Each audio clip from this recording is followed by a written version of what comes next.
I've been hesitant to share this, but I think it's time.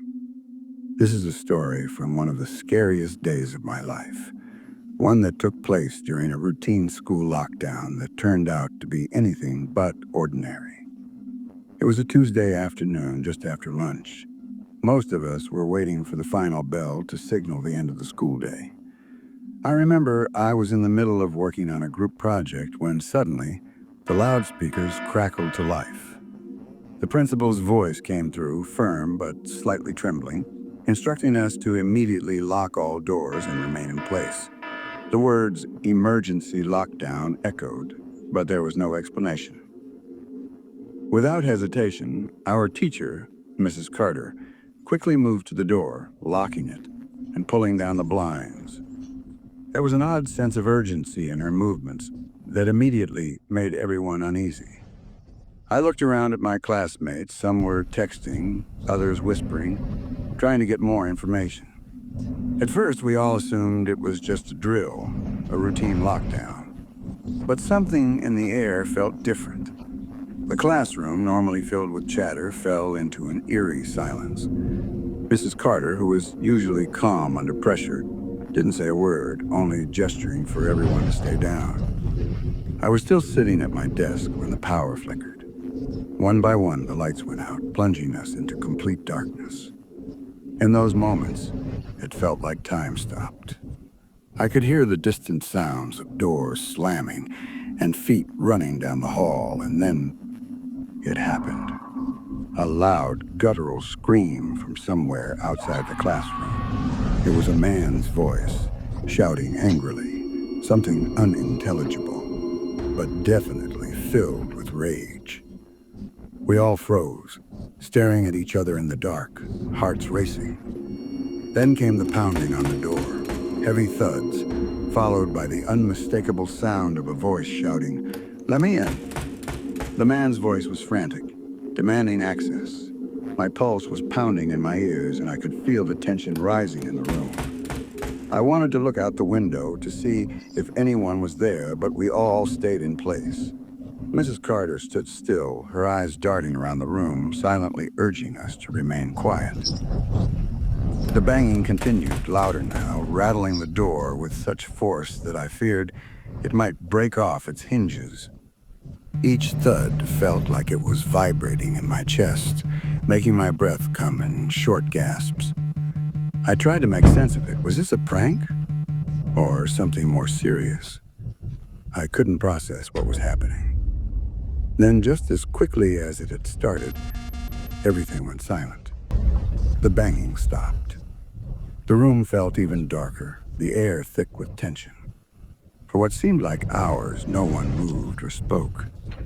Then the principal's voice returned over the loudspeaker, but this time it was different, shaken, fearful. He confirmed that a man had entered the school, claiming to have a weapon, and was demanding that certain students be handed over to him. The situation was unfolding, and the police had been notified. Our hearts sank as we realized the true extent of the danger. Mrs. Carter quickly instructed everyone to stay down and not make a sound. We stayed crouched under desks, barely daring to breathe, until the school was fully locked down and secure. My mind raced, thinking about the man outside. Who was he? What did he want? Why us? After what felt like hours, the lockdown was lifted. Slowly we emerged from our hiding spots, feeling relieved yet shaken. The hallways, normally bustling with students, were eerily quiet.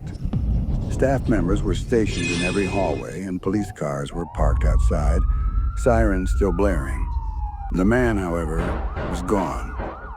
There were no signs of him, and no one knew how he had managed to enter the building undetected. It wasn't until later that we learned he had been on the run for days, wanted for multiple violent crimes. The authorities were unsure of how he had gotten into the school, but there were reports of him being seen near our campus earlier in the day. He had somehow slipped through the cracks, gaining access to a place where we thought we were safe. In the weeks that followed, the school made several changes. More security, more police patrols. But the fear never truly went away. I could never shake the feeling that something terrible had almost happened that day. I still wonder what might have happened if that man had gotten inside. What did he want?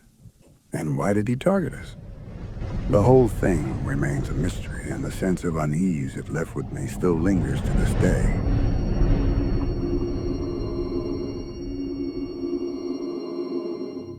It was late December, and I remember the snow falling heavier than I'd ever seen before. Mom had to leave for a work conference out of town, and I was left alone in the house. I told her I'd be fine. After all, I'm 18 now, and I figured I could handle a couple of nights by myself. But honestly, I didn't expect what happened next. The first night was quiet. The snow outside blanketed everything, muting even the faintest sound. It felt peaceful. I'd made some hot chocolate and settled in to watch TV. Around 10 p.m., though, I heard something odd. A loud knock echoed through the house. I froze, my mug halfway to my lips. It didn't make sense. We live on a quiet street and no one visits this late, especially not during a snowstorm. I walked cautiously to the front door and peered through the peephole. There was no one there. My heart started racing. I tried to shake it off. Maybe it was just a branch or the wind. But as I turned to go back to the couch, I heard it again. This time it wasn't from the front door. It was coming from the back. I panicked. The back door is glass, so anyone standing there can see right into the house. I turned off the lights, praying I wouldn't be seen, and crept toward the back.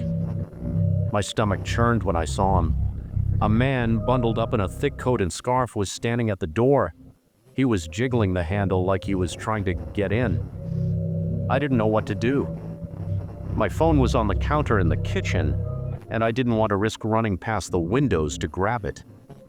I could barely breathe as I stood there, frozen, watching him. Then, as if he sensed I was nearby, he pressed his face against the glass, squinting into the dark. My body moved before my brain could catch up.